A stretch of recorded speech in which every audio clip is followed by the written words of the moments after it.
Merry Christmas to some of my very favorite people.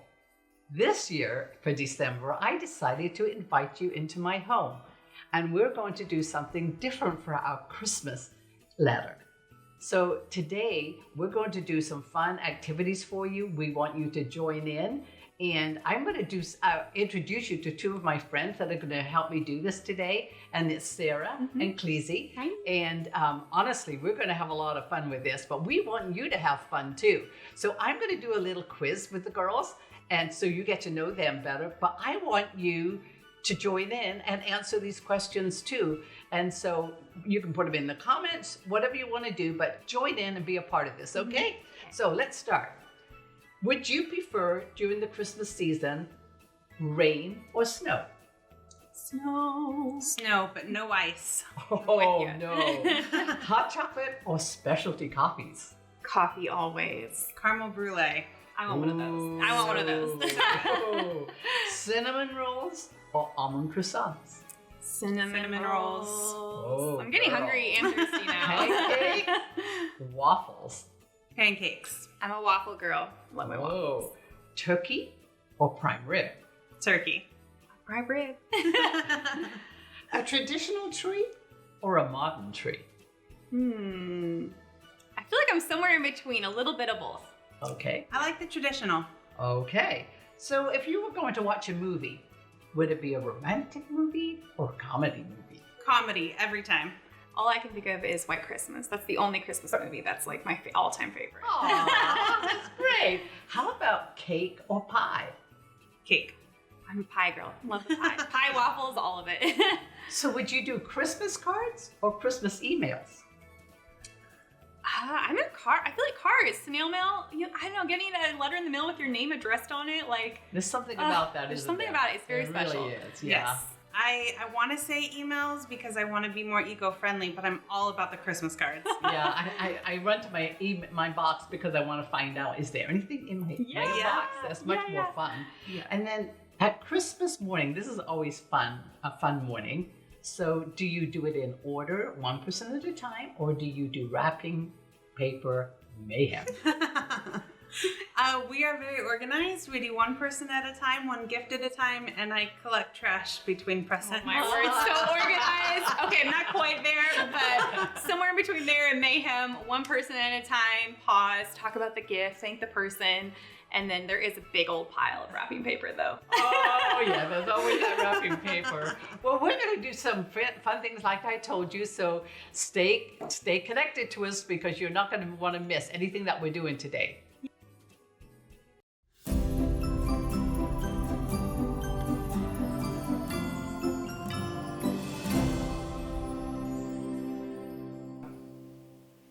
Hi friends, my name's Cleasy, and today I'm going to show you how to make a charcuterie board. Now, some of you may have been just tuned out just then. Charcuterie, what is that? Maybe you know a cheese board. The difference between a cheese board and a charcuterie board is that a charcuterie board has meat. That's the only difference. So if you've ever put together a meat and cheese board, you've done charcuterie. One of my favorite things about building charcuterie boards is that there's no wrong way to do it. You've got crackers and cheese, you've got a cheese board. Add a little meat, charcuterie.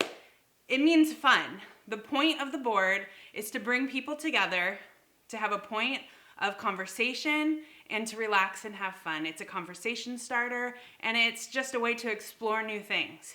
So I'm going to show you some of the things that I do to build a really good board. Are you ready? Okay. So the first things we need to do is get a board. Now I'm using a basic board. Sometimes at home I use this as a cutting board. You could use a cookie sheet with tin foil over it. You don't have to have a fancy board to have a good charcuterie board. Any board or surface will do. So I'm just using our cutting board. It's a basic board. And I'm going to put my bigger pieces on first. This is going to mean any dish that I want to put on or any cheese, right? Give me all the cheese. So when I'm picking cheeses, I like to pick something that is a little more neutral, that no matter who comes to my party, no matter who's at my table, they're going to be able to find something that they like. So this is, what I have here is a Gouda. I got it because the rind is red and it gives me a little pop of color. and then I just cubed it. Is it cubed perfectly? No, it doesn't have to be. It's whatever you want to do, different shapes and sizes so that they can get whatever size they want, however much. So a good Gouda, a good base would also be a good Swiss or a good cheddar cheese, just something natural or neutral that people will enjoy. I also like to do something softer. So today I have a brie. This brie is, I just sliced it. Pretty simple. I left a big chunk so it has a little texture there to it. And then I'm just gonna kind of move my pieces around so people can see that they are different sizes and easy to just kind of grab. You can just pile it on there. My other cheese that I have is a goat cheese. Goat cheese growing up for me was never a thing. Nobody wanted to try it because it was called goat cheese. However, it's become one of my favorites, a go-to for sure. I really enjoy the ones. This one is a blueberry vanilla crusted goat cheese. So it gives it a huge pop of color.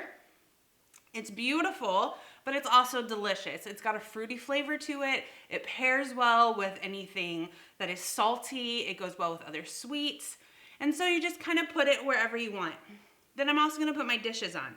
I like to have some sort of spread. So this is a garlic hummus that I'm just gonna kind of put on there. And then I also have some pickles in just a small mason jar. Now, the jars and all of this stuff you can find at the Dollar Tree. You can find it at a thrift store, anywhere you can find just different pieces.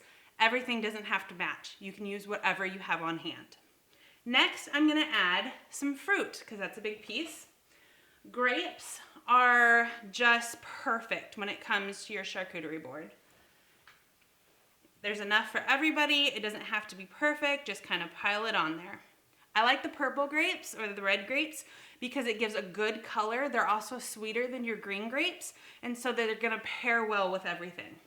Now, because it's the holidays, I like the red theme. And so I also got a pomegranate. Now, with a pomegranate, when you're cutting it, you're just gonna slice off the top. It's gonna expose the veins, and then you're just gonna cut and slice along the veins so that you have a good chunk. Now this is gonna be a little bit too big for my board for everything I wanna put on there.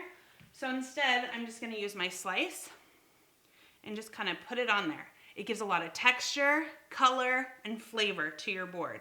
Now if you wanted to scrape out more of the pomegranate seeds and put them out so you have more, perfect. All right, next I'm gonna add some pretzels, because it's gonna go really good with my hummus. And you can just pile them on there. What else is gonna go good with my hummus? Cucumber. The green is gonna add a really fresh look. It's gonna have that good pop of color. It's gonna go great with your hummus. So when I'm picking items, I'm thinking about color, flavor, texture, all of these things to kind of add on and pile in. Now, do you have to go to the store and buy all of these things to make a board? No. The beauty is you can use what you have at home. So you have crackers, throw some of your crackers on there. A half-eaten box of cookies? Yeah, let's throw some cookies on there. The thing is, you want to know your audience.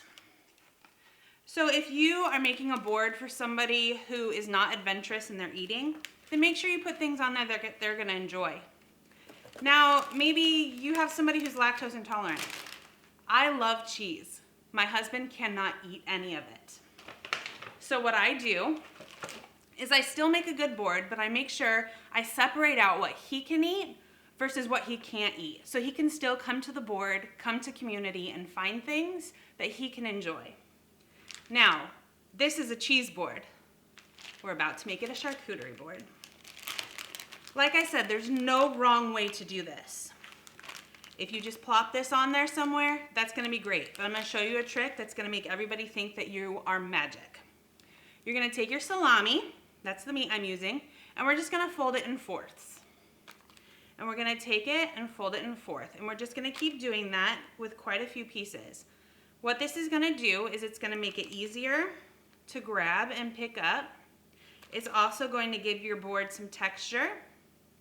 And it's gonna make it just so much more fun to look at, which, I mean, that's half of it. My mom went to culinary school when I was little, and so every Christmas or Thanksgiving or Easter, when we were getting ready for the big meal, she would tell us, presentation is 90% of the grade. So how it looks matters. And if things are in your way, you just kind of move them over. So I have my folded salami. I'm just gonna tuck it in there to give a little flavor, a little pop. This is a peppered crusted salami, so it's got that other texture, another element of flavor to it. And I'll just make another one and put it on there. Now, this whole board, I could take to a party. I could have it for my family.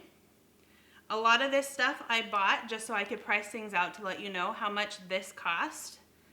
This, I went to Trader Joe's, which some of you don't have a Trader Joe's near you, but all of these things you can find at Fred Meyer or Safeway. I paid $40 for everything here. Would I do that otherwise if I wasn't pricing it out? No. I would have used a lot of things that were already in my fridge or cabinet because that's gonna be cheapest and wisest, right? So use what you have. All right. So this is gonna be our board for today. Don't be afraid. Charcuterie is a fun word, but it's even more fun to eat.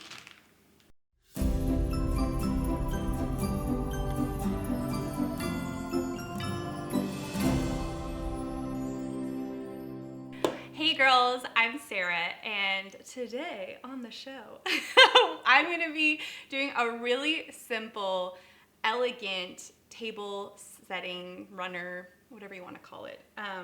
When I think of what an elegant table setting is, it's something that is simple, clean, and beautiful. And so as I was thinking about this, I want this to be something that no matter where you live, no matter what your budget is, you can create an elegant table setting for your Christmas, holidays, whatever it is. Yeah, so let's do it. So I'll just show you what I've got here. I have some random evergreen snippings, cuttings that literally I just cut from the side of the road. So if you've got some of these or you have a pair of scissors, whatever, no matter where you live in Oregon, you can find something green on the side of the road. And so yeah, take some of those, just snip them off, throw them in the back of your car, bring them home. I've also got some rosemary, again from the side of the road, and I just snipped some small little sprigs, but what this will add is something that's very aromatic and just smells amazing when you walk in the room. And then the last thing is I have these brass candlestick holders, little guys, and just some like super basic white candlesticks that I got from IKEA. And then these guys, look, you can literally still see the Goodwill sticker on the bottom. I collect these every once in a while, so I have a ton of random ones. They don't need to match, or you can even go to the Dollar Tree, whatever, and just get some little candlestick holders. So let's go. Oh yeah, and then the last thing is I have, this is literally a white flat sheet.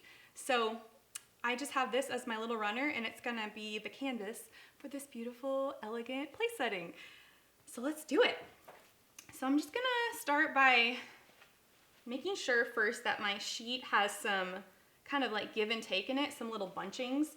And I'm just gonna start placing, starting with some longer, larger branches. Like I've got a long one right here, and so I'm just gonna put this down the middle. Make sure it's kind of here, there, everywhere. You'll see though that there's like you can see the snip right here. So why I love the movement of the flat sheet is, or a tablecloth, whatever you have. I'm just gonna tuck that underneath so you don't even see it. So once that gets in there, it's gonna start to look good. Okay. So then let's take another long one. Like this one still has like a little seed pod on it, a little pine cone. Totally fine. And I'm gonna tuck it down here. It could run off your table, that's totally fine. Just add some drama. You know, we all love drama. And then just continue to tuck and place. Let's see if I can get it to stay. Oh, Maybe not. Yeah, there we go. Let's do a couple more. That one's a little too swoopy. Ooh, I like this one. Okay, let's put this guy down here. All right. Okay, how's it looking? Oh, we gotta cover this guy up. Look at. Okay. Got that. Let's do one more over here. Perfect. Okay. So I'm gonna take our extras and just plop those down, and then bring in some of our aromatic. I almost said asparagus, but this is not asparagus. This is rosemary. And I'm just gonna just add some and just kind of let them stick out. So as you can kind of see, I'm starting in the middle. On this side, they're all pointing that way. And on this side, they're all pointing that way. So it kind of creates a sense of centering. So just kind of tucking those guys in. And bringing in some more. Down here. And up here, all around. Just kind of makes it a very foraged but elegant and really simple, just kind of essence. I love it. And it smells amazing. Okay, next up, I've already got my candlesticks in the holders, literally. Just stick them in there. And then I'm just gonna kind of find little spots for them in here. All right. So I'll just add them in. And it doesn't have to be symmetrical at all. It can just be totally random. And I think that creates some good texture in the table. Let's put this one, this little shorty. See, look, some of them are just like super short. It doesn't matter if they're cloudy from years of wear. Put that there. Another one up here. And down here. And all right, last one. Where's my hole? Fill the hole right here. Perfect. All right, that's it. Let me know what you think. And if you forage your own elegant table setting, I'd love to see it. Thanks. Well, ladies, I sure hope that you enjoyed this as much as we did. Now, one thing I would like you to do is look at this table, look at this charcuterie board, and just know these are things that you can do. So why don't you, when you do this for your table or do this for some guests that are coming to visit, post them. We would love to see pictures of what you did and share, wouldn't we, ladies? Yeah. Because this is Let's what we see wanted to 'em. do. We wanted to make it fun for you. Yeah. So I hope that during this Christmas season that you are richly blessed and that you will allow the Lord to fill your heart with love, joy, and peace. Mm-hmm. So keep Jesus the reason for the season. Mm-hmm. Merry Christmas. Merry Christmas.